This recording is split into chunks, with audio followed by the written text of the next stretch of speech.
তাদের আজানের দাবি আর আমাদের আজানের দাবি কি এক? ইয়াজিদও আজান দিয়েছে শুক্রবারে, হযরত হুসাইনের শিবিরেও আজান দিয়েছে। ইয়াজিদের আজানের দাবি ছিল হুসাইনকে জবাই করে হলেও গদি ঠিক রাখা, আর হুসাইনের শিবিরের 72 জনের আজানের দাবি হলো 72 জনের জীবন দিয়ে হলেও হুসাইনকে বাঁচানো, ইসলামকে বাঁচানো।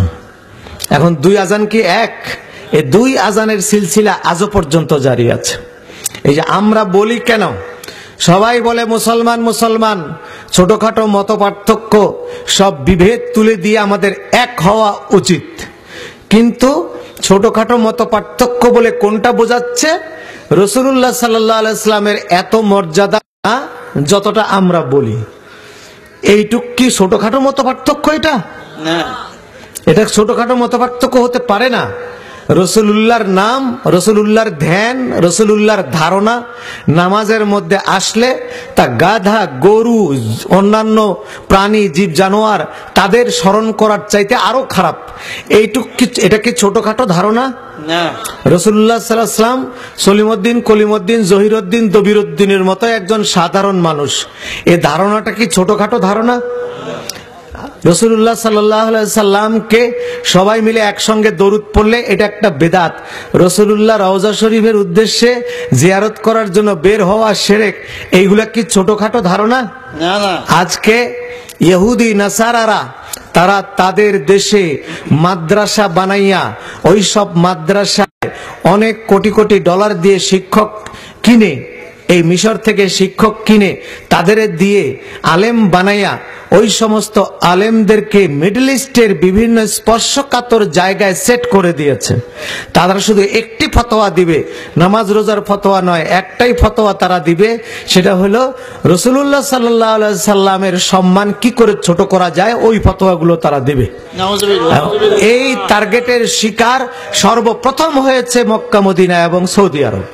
সৌদি আরব এক নম্বরে তাদের টার্গেট, তারপরে হলো বাকিরা। এই সৌদি আরবে সেই টার্গেট মোতাবেক তারা পেয়ে গেল নাসিরউদ্দিন আলবানীকে, তারা পেয়ে গেল আব্দুর রহমান কুওয়েতিকে, তারা পেয়ে গেল ইবনে তাইমিয়াকে, তারা পেয়ে গেল মোহাম্মদ ইবনে আব্দুল ওয়াহাবকে।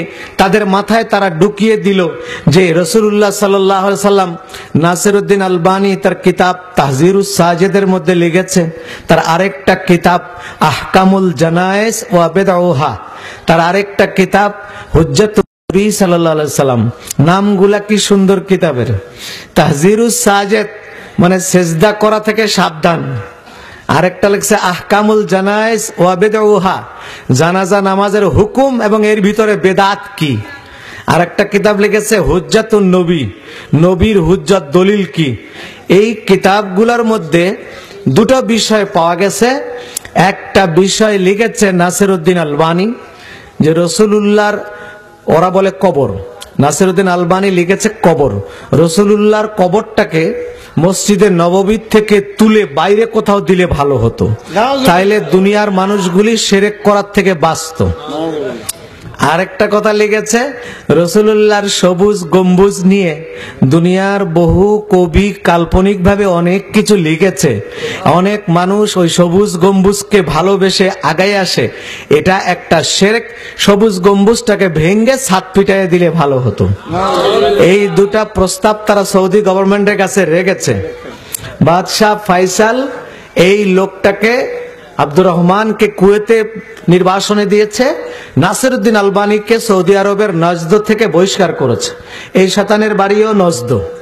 শয়তান পরিচয় দিয়েছিল আনা শাইখুম মিন আহলে নজদ।